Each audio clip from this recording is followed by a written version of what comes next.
కరివేపాకు చూడండి ఎంత ఫ్రెష్గా ఉందో. అండ్ ఆకులు కూడా చూడండి ఎంత లేతగా ఉన్నాయో చిన్నగా.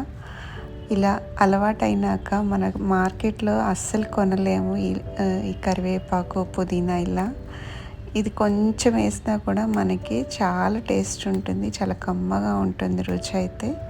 ఇలా డైలీ నేను రోజు ఒక 2 రెబ్బలు కరివేపాకు, కొంచెం కొత్తిమీర, కొంచెం పుదీనాకు ఇలా డైలీ వాటరింగ్ చేసినాక డైలీ కొంచెం కట్ చేసుకెళ్తాను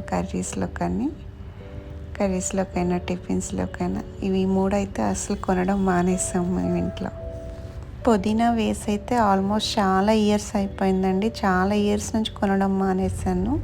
చిన్న చిన్న పాట్స్లో కూడా వీటిని చక్కగా గ్రో చేసుకోవచ్చు. వేరే పెద్ద మొక్కలు ఉన్నా కూడా అందులో వేసుకొని మనం పెంచుకోవచ్చు. కరివేపాకు మొక్క మాత్రం కొంచెం ఎండ తగిలితే బాగా పెరుగుతుంది.